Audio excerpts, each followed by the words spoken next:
What's up, YouTube, man? It's your boy Jamie back with another video, man. Oh God! In a day, man, we reacting to YNW Melly's try. And I tell you, we dropping back to back. Oh God! So basically, this one, I'm guessing them boy saying they have proof of him admitting to murdering his friends. So yeah, maybe just watch it, react, y'all get my thoughts on it, everything. Make sure everybody like, comment, subscribe, and y'all just stay tuned for more videos, man. Oh God. We're back getting straight in the video, no cap. Good morning, ladies and gentlemen. On October 26th of 2018, this defendant shot and killed two of his friends. Damn, almost that thing just like that. And Anthony Melly. So, ladies and gentlemen, I'm going to set out the story and how this unfolded, and lay out what I expect the evidence will show during the course of this trial.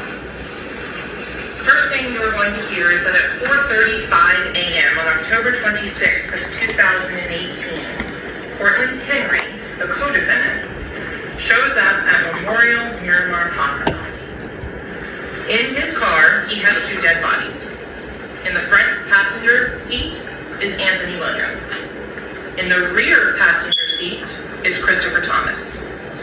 They are dead, they are riddled with bullets, and the car is full of blood. Christopher Thomas. This is where you're acting off, y'all, boy. There is multiple For anybody that defects wanted to in know. his body. Anthony Williams, who is sitting in the front, has two major injuries.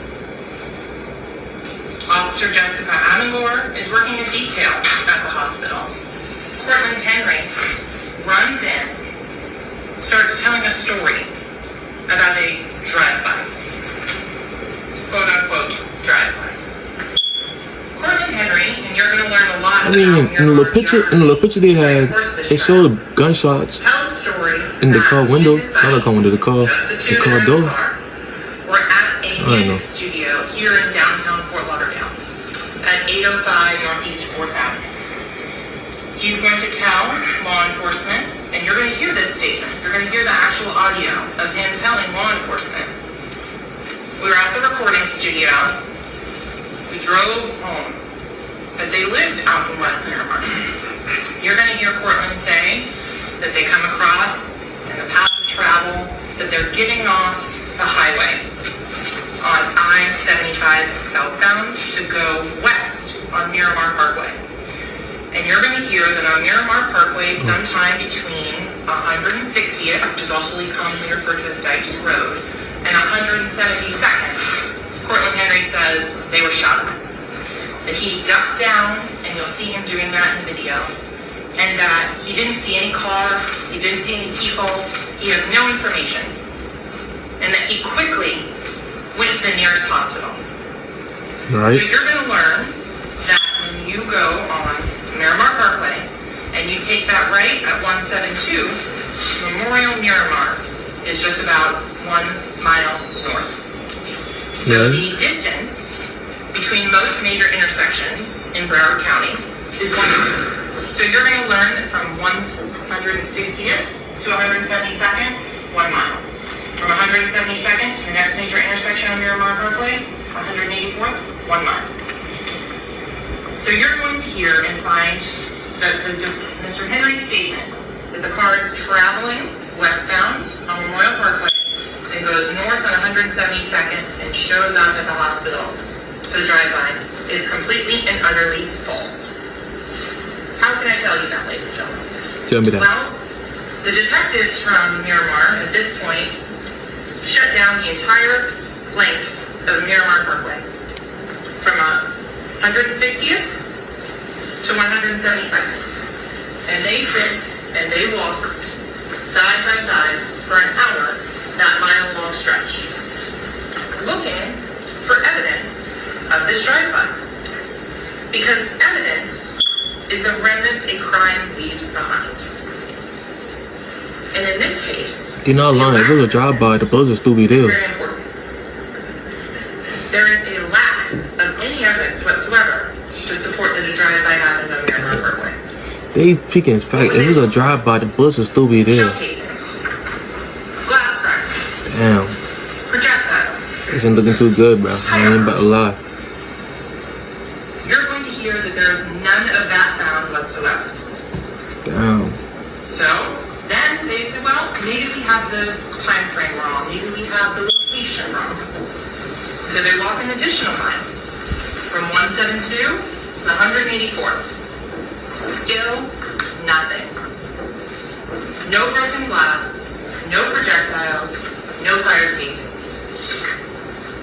Detectives know they have a Jeep that they are looking at the Memorial Miramar Hospital that has 16 easily identifiable bullet defects. It has a broken out rear view window and 2 broken side windows on the passenger side. Things aren't adding up. So detectives work backwards.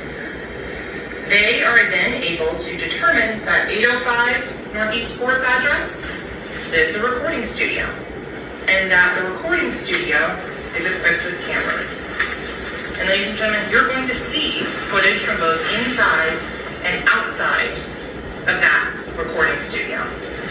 You're going to learn that on the morning of the 26th at approximately 1 p.m., detectives went out to the recording studio to try and see if somebody had followed the victims, to find out how they knew where they were going to be to set up this drive-by. In the video, that is the first time detectives learned that there was actually 4 people in that gray Jeep, and that the defendant, Jamel Dennis, is in the rear driver's side seat. So let me set the scene for you at the recording studio, because there's actually 8 young men there. You're going to hear they arrived at the recording studio, not much was getting done. They were tired. They left at 3:19. You know and one? they got into 2 Oh, yeah, it vehicles. was dark time, I guess. So first vehicle is a red Mitsubishi SUV. In that red Mitsubishi SUV, 4 individuals get into it. Travion Glass, Dontavius Withers, Jacoby Mills, and Adrian Davis. They are in the red Mitsubishi. In the gray Jeep, you have the driver, Cortland Henry, rear driver's side passenger, Jamel Dennis, Anthony Williams in the front seat, and Cortland Henry again, the driver, Christopher Thomas in the rear. What you will find and what you will hear, ladies and gentlemen, is that this gray Jeep leaves the recording studio, goes over to I-95, takes I-95 south to 595, 595 across to I-75 south, I-75 south to Miramar Parkway.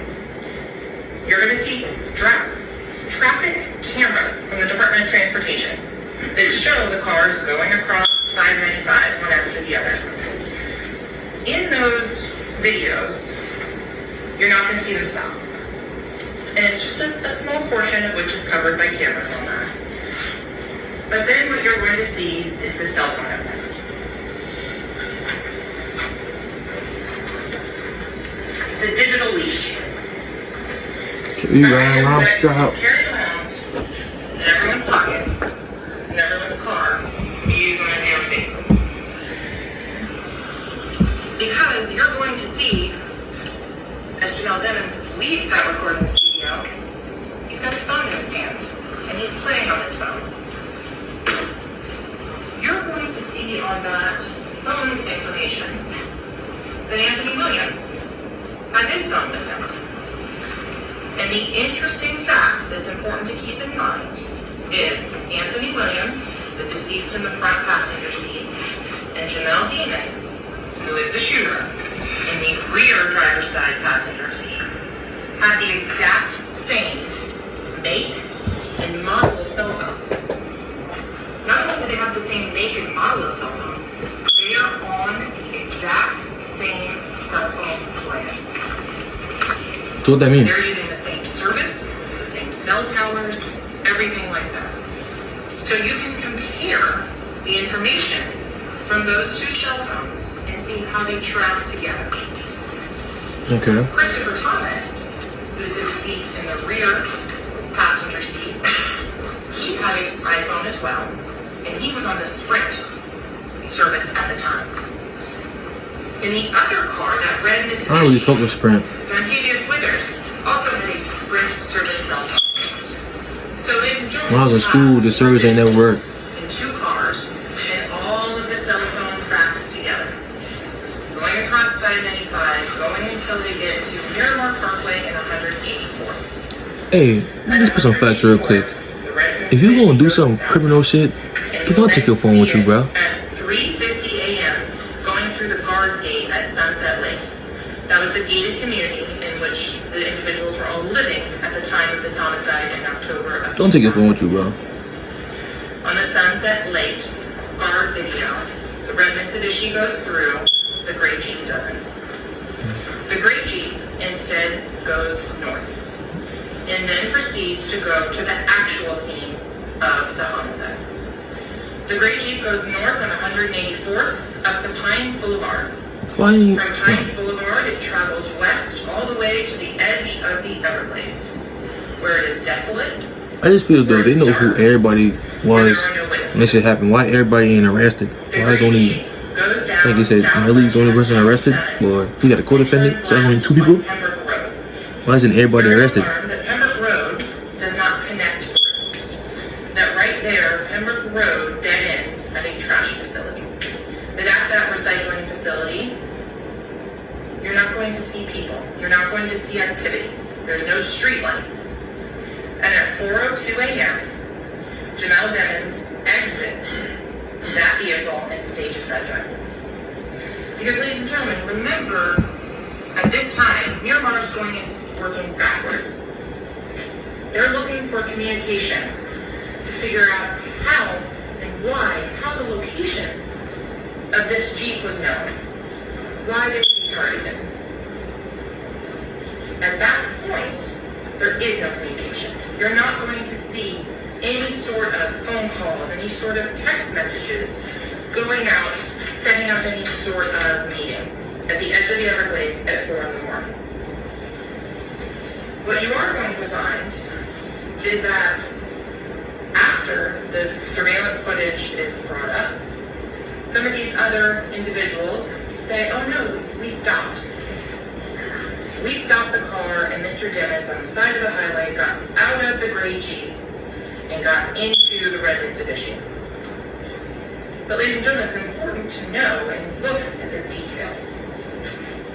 Because the details don't match up. Huh. One person says, oh, it's at this location. One person says it's over here on the side of the road.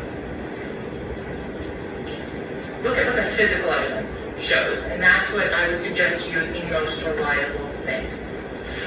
So on That can't be though, evidence, cause the Jeep ain't no evidence for real except for the substation, and a bullets. search warrant is executed on it. No gun, And at that no point, DNA, nothing. officers, crime scene technicians, and investigators start going through the contents of the Jeep.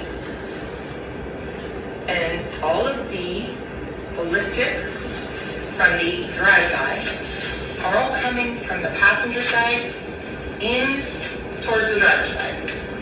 And then from the rear of the vehicle forwards towards the front. The medical examiner's office is also conducting an investigation. You're going to hear testimony about the autopsies that were conducted on Anthony Williams and Christopher Thomas. And this is when the suspicion, the investigation takes a turn.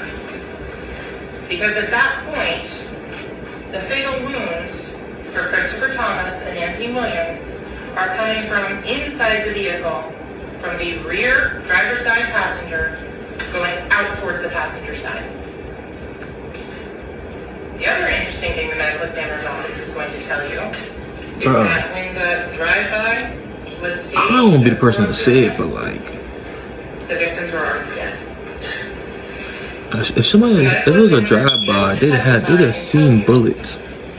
That the fatal shots, They'd have seen bullets or something. to his head, If the shooter was actually inside the car, they could have just picked the bullets up, blowing out the front did whatever they did with the gun, I ain't gonna lie, this shit seems like a, this shit, this is only second videos, but this shit seems like a closed case to me. Going through the vehicle, he's already dead. There are post-mortem inflicted gunshot wounds. The same for Christopher Thomas. You will hear from the medical examiner, Dr. McDougall and Dr. Sauber, in the autopsies, that Christopher Thomas was shot in his left cheek. That was the fatal shot for him. You're also going to hear about stippling. Stippling is unburnt gunpowder that's ejected from the front of a firearm when a bullet is fired. The best way to describe that and make it easy to understand, you have a handful of sand, soot, and a golf ball. You throw it. The golf ball is going to go the furthest because it has the most weight, the most mass. The sand weighs a little bit more than the soot, so it's going to go a little bit further, but not as far as the golf ball. The ash, the soot, has almost no weight, no mass. Therefore, it can't have any energy put into it. It falls very quickly. So that is the same principle that comes to gunshot residue and the powder tattooing that you're going to hear about with the stippling. The bullet travels the furthest. The gunshot residue, the powder tattooing, the stippling, creates a pattern. And from that pattern, the medical examiner's office can give an approximate distance. Why can they not give an exact one? Because their firearm in this case was never recovered. Law enforcement made diligent efforts to go and dive multiple canals, search multiple areas, apartments, storage units. They were never able to find the firearm. So without the actual firearm that was used in this case, you can't accurately and reliably recreate a distance determination. Which means they don't know if the shots actually came inside the car or outside the car, which makes this whole thing sound dumb. But at the end of the day, they still gotta do what they gotta do because somebody died, which I understand. So if you don't know the type of gun, you can't minimize the variables to get that distance determination. So what you're also going to hear is while law enforcement is going through that Jeep, they find one spent shell casing for a .40 caliber firearm. Why is that important? That shows a gun was fired inside of that car. You're going to hear that at once the location of US 27 and Pembroke Road was discovered. It's hard to be on Melly Dumb Boy's side. It's hard when he's picking. He give you all the information in your face. Additional 8 shell casings, .40 caliber. But the interesting thing about that is that doesn't happen on October 26th of 2018. This happens on November 21st, almost a month later. Because that's when law enforcement gets the reliable cell phone tracking data that they use to determine that's the area that they need to be searching. Because at that location is where the cell phones of Christopher Thomas, Anthony Williams, and Al Demmons all line up at 4:02 a.m. That point, afterwards, Mr. Demmons' phone tracks with the 2 victims until about 4:20. So 15 minutes before Portland Henry takes the victims to the hospital. During those 30 minutes, you're going to hear as to where the path went. You're going to hear that law enforcement then searched that path again looking for trace evidence, such as firearms.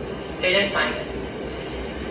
But you're also going to hear that Jamel Demmons, on the side of the road, made a FaceTime video chat. At that point, he starts setting up the story. He FaceTimes his girlfriend at the time, Mariah Hamilton. Mariah Hamilton gets the phone call and screams, waking up her mother, Felicia Holmes. Felicia Holmes also sees the defendant, Janelle Demons, on that FaceTime video call. And you're going to learn, ladies and gentlemen, that that's a data event on a cell phone. Hope you don't hear that. I'm sorry. It's not a call for the purposes of the cell phone companies. It's using data, accessing the internet.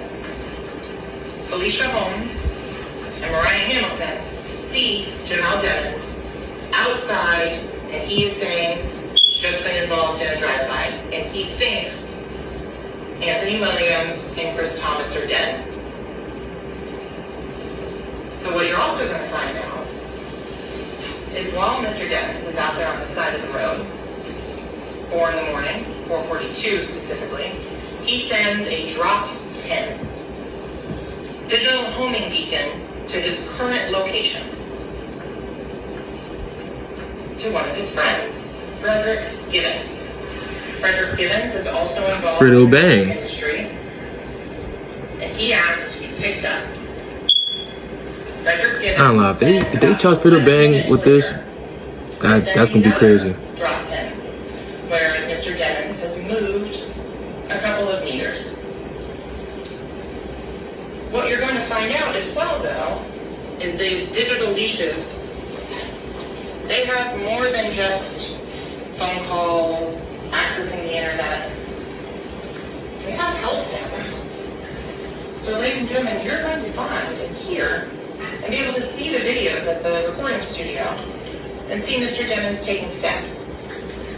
Lo and behold, look at the health activity data, a pedometer, a step counter, that's what it is. 70 steps. Then you're going to see at 4:02 a.m. another 70 steps. Then at 4:42, the time frame in which he's sending that drop pin to 4:53 a.m., you're going to see 1,397 steps. You will see this data showing the defendant had the phone and was using it. So, ladies and gentlemen, one of the things that I have to prove is the defendant committed a crime. And to do that, the state intends to show the evidence that the phone was there at the murder scene. And there were no other phones there. That's why I'll tell y'all again. Out there at 4 in the morning. Not saying you should do something bad. So, to do that, but if you do not take your phone. convince each and every one of you Do not take your phone. this was the phone of the defendant. You'll see in the messages and the contents of those messages him identifying himself. This is Melly. Giving out that phone number to multiple people as being his phone number. 772-713-9807. And to further prove that, the state is going to show you the Instagram, the Facebook, the Snapchat. Because contrary to popular belief, Snapchat doesn't disappear. And detectives were able to write a search warrant and get contents of Snapchat. And there are things that are there, and there are things that are not. And so, ladies and gentlemen, specifically, the Instagram, the defendant, during the course of the months of October 2018 through December of 2018, gives out his phone number 15 times. Says, this is me, and all during the same time frame of October 26th of 2018, he's giving out that phone number. So one of the other elements that you heard about initially was that this was committed by a criminal gang member in furtherance of a criminal gang. So what you will learn from the evidence, from the Instagram, from the private messages, was that Janelle Demons is a member of the G Shine Blood set. This is not a stage personality. This is not an actor that's playing a character. This was his real life. Ladies and gentlemen, you will see that as soon as October 24th, 2 days before the homicide, Janelle Demons is learning the oath of loyalty to the G Shine Blood set. You're going to see things in these messages that will be indicative of blood membership. For example, anytime a word, this to my comeback. Start yours at purdueglobal.edu.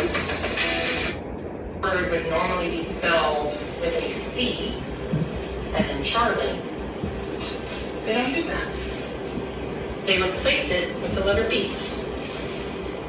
So instead of saying, I'm at the crib, they say, I'm at the rib.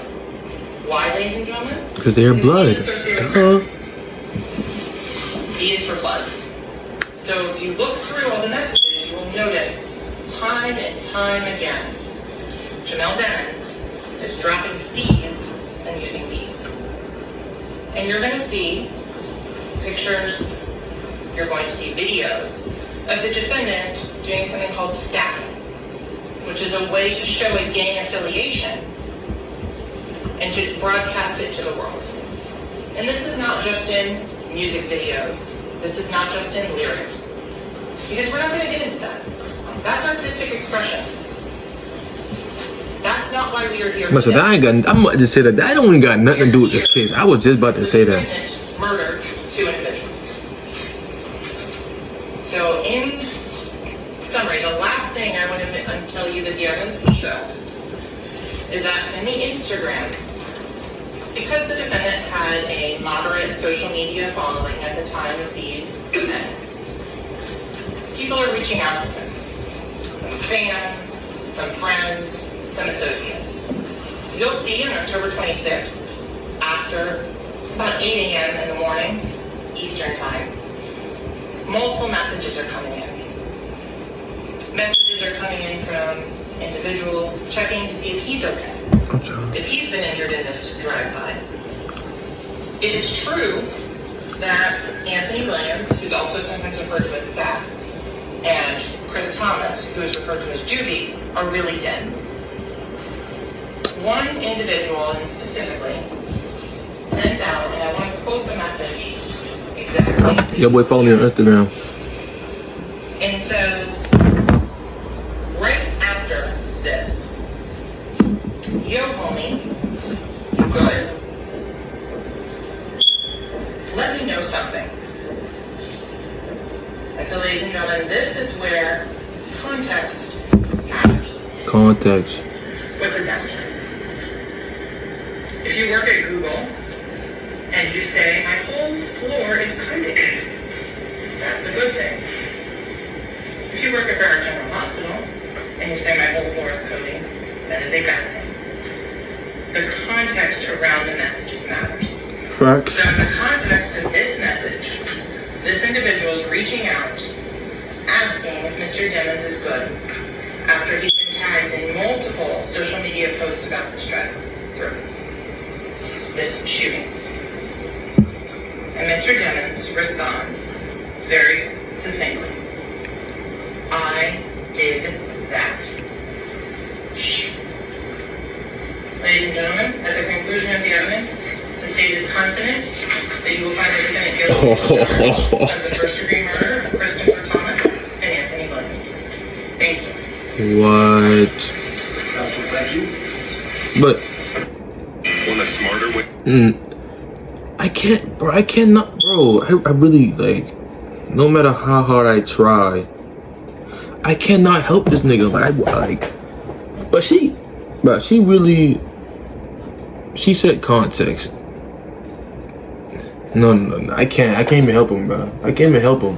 Like, that could have been, no, he did. I don't want to say he did that, but like, he basically said he did that, and basically, shh, don't tell nobody. Like, that's basically what that meant. That's basically what he meant. That's basically what he meant, bro. I ain't even gonna lie. That's basically what he meant. I can't help him, bro. I really can't. And especially when you got the messages right there. And like you said, context. Bro, I asked you if you good. Let me know something. I did that shit. Shh. That's all you need to know right there. So in my opinion, at how it seems right now, case over. I stamp. Case is over. But tell me what y'all think. Because we both might think two different things. I think it's over. What y'all think? Let me know down in the comment section, man. And that's really it for this video, right, y'all? You know, man, like, comment, subscribe. Bruh, I'm telling you, I'm on that grind. I'm trying to tell you, it's about to be 12 o'clock in the morning. I gotta work at 9. I ain't going to sleep till like 1. I grinding. I stamp. But y'all, like, comment, subscribe. Give me the 300 subscribers, because we on that grind. And y'all, stay tuned for the next video. Oh, God. But yeah, a little bit too hot out here, boy. Use that polo, don't let nobody see you, man. Too much mud, sipping on drink, Reaper, man. Scroll through pictures of myself, gotta face my demons, man. If no one else, I'm doing myself, I plan on leaving, man.